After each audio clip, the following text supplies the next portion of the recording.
Listo, Beto, estás muteado, Beto. Beto, tienes el muteado tu micrófono, por favor, si lo desbloqueas. Hey, Beto. Listo. A ver, ok. Listo, Beto, ya no le muevas. Ya le moviste otra vez. Desmutealo, por favor. Ya estabas. Give me 1 second, Mark. Yeah, no worries. Sorry. It's all right. Si quieres, desmutealo de nuevo, Beto, por favor. Porque estás muteado.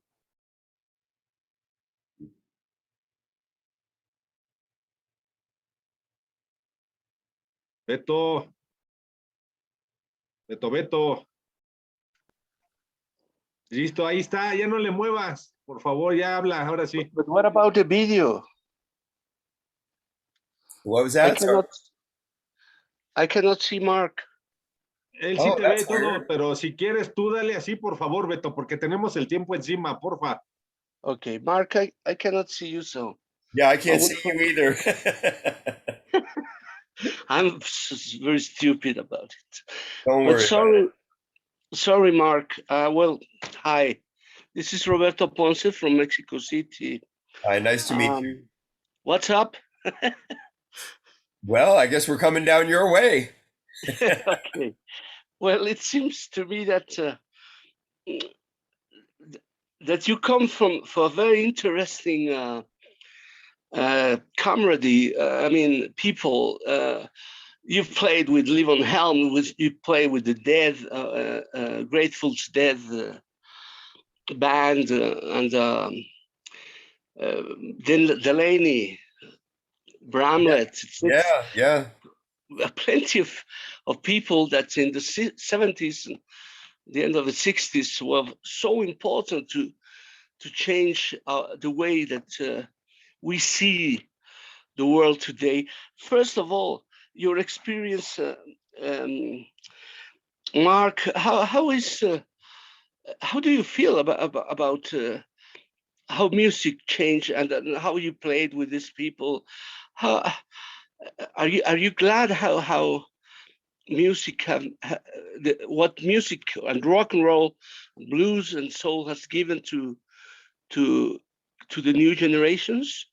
Yeah, and I really appreciate when I see young people that actually pay attention to what's gone before them. I think a lot of people, they lose their roots along the way, and so when I see young people from today's world that are embracing Pink Floyd or the Grateful Dead or even somebody as big as the Beatles, I mean, that's an old band now, so when I see people that appreciate that music, it really touches me because that's where it all came from, and I mean, you could even go back further to early blues and stuff where it really originated. And I like that. I like that thread going all the way through to what we have today.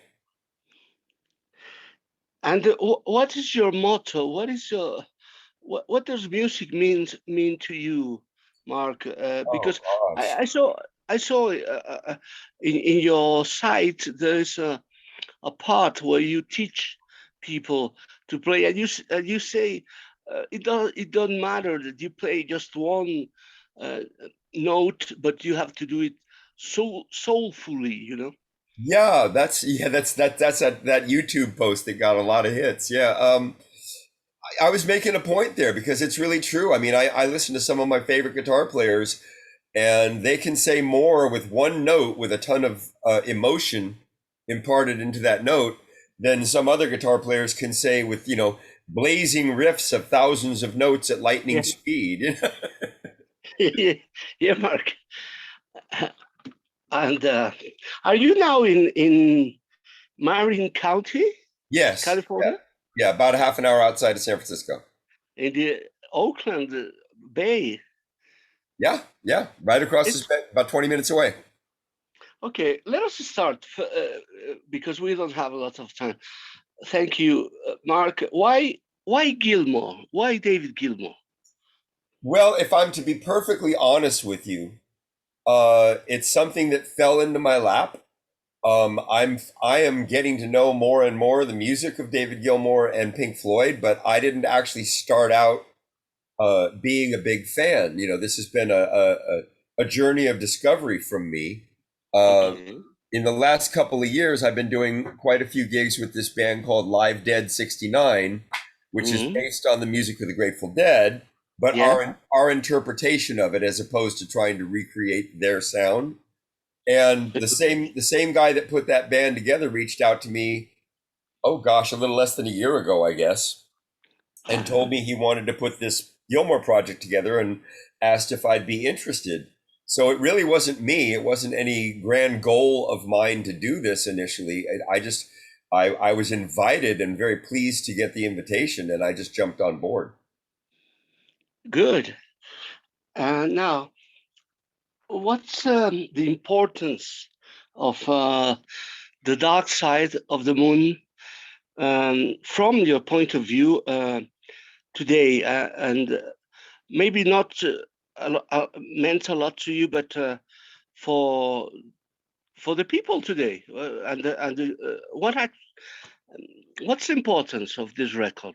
I think there's a lot of ways to look at the importance of the record. I mean, one of the things I discovered as I'm starting to learn all of this stuff and be exposed to all this stuff is even though I never really took the time to get to know it in its time, once I sat down to start learning it, I realized I knew all this music. It was already in my soul, even though I'd never really taken the time to listen to it, because it was everywhere. It was pervasive. Everybody heard this music and it became part of the soundtrack of our lives, and so in that sense, I think it's very important.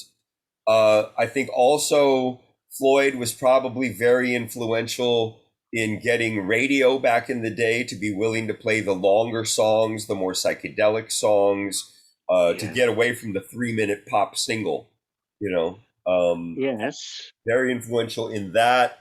I think they were very influential in bringing the influence of classical composition into rock and roll. And Gilmour certainly has become one of the more influential guitar players out there, and one of the things that I've really taken a lot of pleasure in learning this stuff is listening to David's playing and realizing how much at his core he's a blues player. I mean, he's playing rock and roll. What's that? Mark, you are a blues player too. Oh yeah, no, I love it. That's my favorite music. Absolutely, yeah. Yeah, and also because we somehow came from the Beatles, Beatlemania stuff, and the Oakland, the California, the Death, and all the San Francisco area. Well, that was also important for the heavy metal, no? I suppose, I don't consider Floyd a heavy metal band, but no. I think they had some of the roots of the heavier rock. Yeah, I think they brought some of the roots of the heavier rock. Yeah. Yeah. Okay. What does David Gilmour think about this project? No idea. We haven't spoken to him. No. I'm guessing, if nothing else, I can't speak for him, but certainly if it was me, at the very least, I would be flattered that people wanted to do a project based on my music. Beyond that, I have no idea, because I'm sure he's run into hundreds of Pink Floyd cover bands and things like that throughout his life. Okay. Well, the band, the quintet you are in now, it seems to me that there are two parts of this band. For instance, Kasim Sutton comes from Utopia, Prairie Prince, Todd Rundgren, and on the other hand, we have Jeffrey Piva and Scott Goberman, who used to play with Phil Lesh and the Dead, no? Yeah. How did you came together, or are you part of the same family because you are pro on the road? Well, I think that the last thing you said is definitely a part of it. You know, we're all just professionals, and we've been doing this all our lives, and we were connected to the gentleman that put this whole concept together, a guy named Michael Gaiman. He's the same one that put that other band I just mentioned, Live Dead 69. He put that band together also, and I think, as I understand it from talking to him, his whole idea was to get Scott Guberman and myself, because we were very related to the Grateful Dead world and to taking liberties with the music and improvising. And then he brought Jeff Pivar, who has some background in that, but also has a lot of background in, you know, he playing with people like Ray Charles or Bette Midler, where you really have to play it properly and make it sound like the record, you know. So he has he has more background in that, as does I think Kasim. And then Prairie was kind of the connective tissue, because Prairie's done a lot of that kind of music, and he's done a lot of more improvisational music.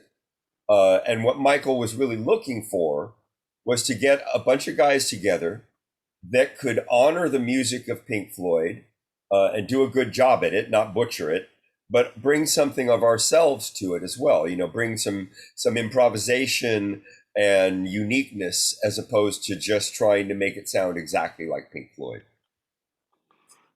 This Scott Guberman is on the group as well? Yes. He's a keyboards, no? Yes, exactly. And Jeffrey Pivar, Jeff is bass? No, Jeffrey plays lead guitar. In fact, Jeffrey, in this particular project, I think Jeffrey is a little bit more sort of the featured Gilmour guy. There are places in the songs where we pretty much do recreate what the original did, or something like it anyway. And Jeff has taken the time to craft very lovingly David's tones, and to learn several of his iconic solos pretty much note for note, which is quite an undertaking, and I'm pleased and impressed for him. Myself, you know, what I'm doing is a little bit more out of the Grateful Dead mold, in that when it's my turn to do what I'm doing, I'm pretty much doing it however I want to do it, interpreting it, you know. And Jeff's doing some of that too. There's definitely none of this that we're doing that's complete and total copying. That's fine. So what's your role? You said more to embellish? My role, I don't know. You know, it's funny. In all the years with Grateful Dead, I've sort of stopped thinking about roles. You know, I never think about rhythm and lead guitar. I just think guitar playing. So yeah, my role is to come in and be as creative as I can be, and bring something creative to the party, so that this thing can be as fun and as good as it can possibly be. Of course. Okay. I mean, that probably sounds like an oversimplification, but that's really what it is. No, because you're having fun, no? Yeah, and if we're having fun, so is the audience, right? Yes. What about what are we going to see or listen? It's more music, no? The music is important here. Yeah, I mean, I think the music is all that's important myself, but you know, I know some people really like the showmanship and all that stuff. It's really not my thing. I'm much more concerned about being inspired to play quality music and make a real, if whenever possible, make a real emotional connection with the audience. You know, try to have a real moment of creativity and connection. Yeah, what I'm talking about is, are you going to play some of the 3 tracks that Gilmour made in The Dark Side of the Moon, or it's you're going to take further than that record? Oh no, what we're doing, because it's the 50th anniversary of the record, what we're doing is one set is the whole record. We're doing the entire record of Really? Dark Side. Yeah. Wow. And then the second set, we're doing selected tracks, some of which are David's solo stuff and some of which are from other Pink Floyd records. Are you going to sing the words that Roger Waters wrote? Oh, yeah. We're doing the whole record. No problem with Roger Waters. Not yet. How do you feel, Mark, coming to Mexico? Have you Great. been here before? Not really. You know, I told the last person I was speaking to, I've been to Rosarito Beach in Tijuana, right across the border, of course, but this is my first time really coming more deeply into the country. And I really wish that we were going to be able to stay for a little while and I could get a sense of what, you know, what the country is about more, but we're just coming in for the one show and then leaving. Actually, you start in California tomorrow, no? Yeah, we're in the San tour, Francisco the tomorrow, tour. and then we start flying around. We finish up in Never be, Mexico City. sorry? We finish up in Mexico City. Our last date is Mexico City. Yeah, the first part of. Listo, Beto, What vamos about? con la última pregunta, por favor, Beto. Have you been to Baja? Not really. No. No. I'd like to. I've been to Costa Rica. That doesn't really count as Mexico, does it? And well, something else. The last time, the last question would be, what is music to you? What do you plan to do? And of course, living with your dog and your lovely family. But what comes next for in these pandemic times? What do you hope for you? And I don't know. I don't have any answer there, really, Berto. For me, what it really comes down to is, especially as I get older, you know, I want to have a good emotional musical experience, a good creative experience. I'm not as concerned about whatever success might be. I'm really more interested in making good music and having a good rest of my life. So I don't really know where I'm headed. I think I'm just going to try to be open to whatever's next, you know, however it shows up. Mark, muchas gracias. I appreciate a lot this talking and hope to the best. We wait for you with an open arms. Very welcome. Gracias, Mark. Thank you, Beto, and I hope that we get a chance to meet at the show. Thank you so much and good luck. Okay, you take care. Adiós, amigo. Adiós. Listo, Beto, gracias. Te mando la grabación.